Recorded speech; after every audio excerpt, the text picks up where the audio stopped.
Hello అండి అందరికీ. ముందుగా అందరికీ శ్రీకృష్ణ జన్మాష్టమి శుభాకాంక్షలు. ఈరోజైతే రీతు వాళ్ళ స్కూల్లో అయితే శ్రీకృష్ణ జన్మాష్టమి సందర్భంగా వాళ్ళ స్కూల్లో అయితే కృష్ణాష్టమి వేడుకలైతే నిర్వహిస్తున్నారు. అందుకని గర్ల్స్‌కేమో గోపిక లేదా రాధలాగా రెడీ చేయాలని, బాయ్స్‌కేమో కృష్ణునిలాగా రెడీ చేయాలని అయితే వాళ్ళు చెప్పారు. అందుకోసం అయితే రీతుని ఇక్కడ నేనైతే రెడీ చేస్తున్నాను. ఈ విధంగా రెడీ చేయడం అయితే నేనైతే ఫస్ట్ టైం రెడీ చేస్తున్నాను. నేను రెడీ చేయడం కంటే ఇక్కడ రీతు రెడీ అవ్వడం గ్రేట్ అనమాట. అసలు తను ఫ్రాక్స్ గూడా వేసుకోదు. కనీసం పెద్ద ఫ్రాక్స్ కూడా లాంగ్ ఫ్రాక్స్ ఉంటాయి గదా! అలాంటివి కూడా అసలు వేసుకోదు. ఈ విధంగా రెడీ చేసి అసలు ఉంటుందా లేదా అని అనుకున్నాను. కానీ చాలా బాగా ఉంది. నేనిక్కడైతే ఫస్ట్ టైం రెడీ చేస్తున్నానని చెప్పాను గదా! ఎలా రెడీ చేయాలో కూడా నాకు తెలీదసలు. నేను యూట్యూబ్‌లో కొన్ని వీడియోస్ చూసైతే నేను రీతుని ఈ విధంగా తయారు చేస్తున్నాను. ఫస్ట్ అయితే డ్రెస్ వేసుకోవడానికి చాలా సతాయించింది.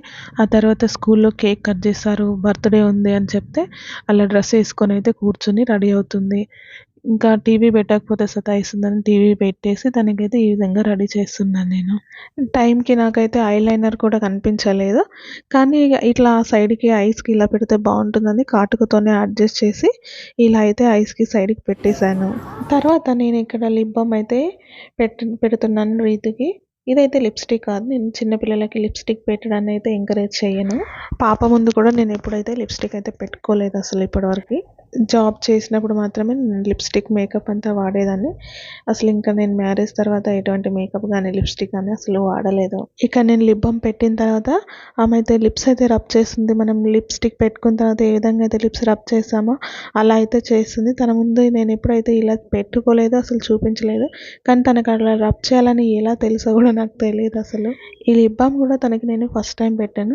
దాని టేస్ట్ అయితే తనకి చాలా బాగా నచ్చినట్టుంది.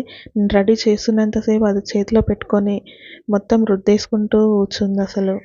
ఇంకా దీనికి రెడీ చేయాలని అయితే నేనిక్కడ చైన్ అయితే తీసుకొచ్చాను. నిన్న షాప్‌కెళ్ళి చైను, ఇంకా ఇలా హెడ్ పైన పెట్టడానికి అవన్నీ అయితే తీసుకొచ్చాను. ఇక్కడైతే నేను తనకి చైన్ అయితే పెడుతున్నాను.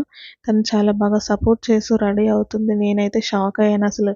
ఇంత బాగా సపోర్ట్ చేస్తుందని అసలు అనుకోలేదు. ఏడుస్తుందని అనుకున్నాను. అసలు రెడీ చేయనివ్వదనుకున్నాను.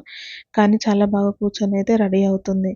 ఇక్కడ బ్యాంగిల్స్ కూడా తనకైతే వేస్తున్నాను. మీ పిల్లలు కూడా ఇలా ఏదైనా రెడీ చేస్తున్నప్పుడు బాగా కూర్చొని సపోర్ట్ చేస్తూ రెడీ అవుతారా? లేకపోతే వద్దని ఏడుస్తారో నాకైతే కామెంట్ అయితే చేయండి. ఇప్పటివరకు అయితే బాగానే రెడీ అయింది కానీ ఇప్పుడే అసలైంది ఉందనమాట. తనకి హెయిర్ అయితే చిన్నగా కట్ చేయించాం కదా! అసలు క్లిప్స్ పెట్టడానికి హెడ్ పైన అది పెట్టడానికి అయితే అసలు రావట్లేదు. ఎన్ని క్లిప్స్ పెడుతున్నా కూడా హెయిర్ చిన్నగా ఉండటం వల్ల అవైతే క్లిప్స్ అయితే ఊరికే జారిపోతున్నాయి. హెయిర్ కొంచెం పెద్దగా ఉండింటే ఈ క్లిప్స్ పెట్టేసి ఈజీగా పెట్టడానికి వచ్చేది. కానీ ఇలా చిన్నగా ఉండటం వల్ల అయితే చాలా ఇబ్బంది అయిపోయింది అసలు. ఎన్ని సార్లు పెట్టినా కూడా అయితే అదైతే జారిపోతుంది అసలు. అస్సలు సెట్ అవ్వట్లేదు. అసలు చాలా కష్టపడ్డాను ఇదైతే పెట్టడానికి. ఏదోలా కష్టపడైతే చివరికి పెట్టేశాను. ఈ కష్టానికి తగిన ప్రతిఫలం అయితే నాకు దొరికింది. అదేంటనేది వీడియో అయితే చివర్లో చెప్తాను. వీడియో అయితే ఎక్కడ స్కిప్ చేయకుండా అయితే చూడండి. యూట్యూబ్‌లో నా ఫస్ట్ వ్లాగ్‌ని ఈ విధంగా రీతూనైతే రెడీ చేస్తూ అయితే స్టార్ట్ చేశాను కృష్ణాష్టమి రోజున. ఆ కృష్ణుని ఆశీస్సులు మీ అందరి సపోర్ట్ నాపై ఉండాలనేసి అయితే కోరుకుంటున్నాను.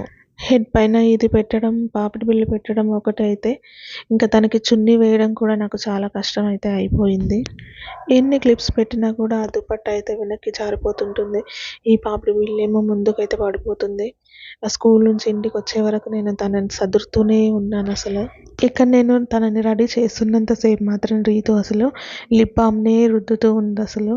ఆ లిప్ బామ్ టేస్ట్ ఏం నచ్చిందో ఏమో కానీ అసలు దాన్నైతే ప్రతిసారి పెడుతూనే ఉంది. తీసుకొని పక్కకు పెడితే అసలు రెడీ చేయనీయకుండా సతాయిస్తుంది. అందుకని అదైతే చేతిలో పట్టించాను నేనసలు. ఊరికే అలా లిప్స్‌కి పెట్టుకోకుండా చేతిలో పట్టుకొని ఉండు అంటే దాన్ని అయితే ఓపెన్ చేస్తుంది, పెడుతుందసలు. దాన్నైతే వదలట్లేదు. తీసుకుంటే అసలు రెడీ చేయనివ్వట్లేదు. ఎలాగోలా తనకి టీవీ పెట్టేసి ఈ విధంగా అయితే రెడీ చేసేసాను. ఇంకా ఒక సైడ్ ఏమో వీళ్ళ డాడీ స్కూల్‌కి టైం అయిపోతుంది. అందరూ వెళ్ళిపోయారు, లేట్ అయిపోతుంది అనేసి అయితే అంటున్నారు. ఈ విధంగా రెడీ చేసి అయితే మేము స్కూల్‌కి అయితే రెడీ అయిపోయాము. ఈ విధంగా రెడీ అయితే చేశాను, కానీ టీవీ ఆఫ్ చేసి ఇంకా స్కూల్‌కి వెళ్దామంటే మాత్రం ఈ విధంగా రానని ఏడుస్తుందేమో అనుకున్నాను అసలు. కానీ చాలా బాగా సపోర్ట్ చేసి స్కూల్‌కి కూడా అలాగే వచ్చింది అసలు. మేమైతే షాక్ అయ్యాము అసలు. ఈ విధంగా ఉంటుందనైతే అస్సలు ఊహించలేదు మేము. తనని రెడీ చేసేసరికి నాకు మార్నింగ్ 9:30 అయితే టైం అయిపోయింది. ఇంకా వెంటనే తొందరగా స్కూల్‌కి అయితే వెళ్ళిపోయాము. ఈరోజు స్కూల్‌లో అయితే చాలామంది చిన్ని కృష్ణులతో, చిన్ని గోపికమ్మలతో స్కూల్ అంతా కళకళలాడుతూ ఉందసలు. ఇంతమంది చిన్ని కృష్ణులు, చిన్ని గోపికమ్మలు, చిన్ని రాధలు చేస్తుంటే చాలా బాగా అనిపించింది. స్కూల్‌లో అయితే కొన్ని సెలబ్రేషన్స్ అయితే చేశారు. ఇంకా చిన్ని కృష్ణులను, రాధమ్మలను విత్ పేరెంట్‌తో ర్యాంప్ వాక్ కూడా చేయించారు. చాలా బాగా అనిపించింది స్కూల్‌లో నాకైతే. ఇంతకుముందు నేను నా కష్టానికి తగిన ప్రతిఫలం దొరికిందని అయితే చెప్పాను కదా! అదేంటంటే స్కూల్‌లో రీతుకి బెస్ట్ కాస్ట్యూమ్ అవార్డు కూడా వచ్చింది. నాకైతే చాలా హ్యాపీగా అనిపించింది. రీతుకి ఆ అవార్డు అంటే ఏంటో కూడా తెలియదు, కానీ చాలా హ్యాపీగా అయితే ఫీల్ అవుతుంది. అదైతే చేతిలో పట్టుకొనేసి అయితే హ్యాపీగా జంప్ చేస్తూ ఆడుకుంటుంది అసలు. ఈ చిన్న వీడియో మీకు నచ్చినట్లయితే ప్లీజ్ లైక్ చేయండి, షేర్ చేయండి, సబ్స్క్రైబ్ చేయండి.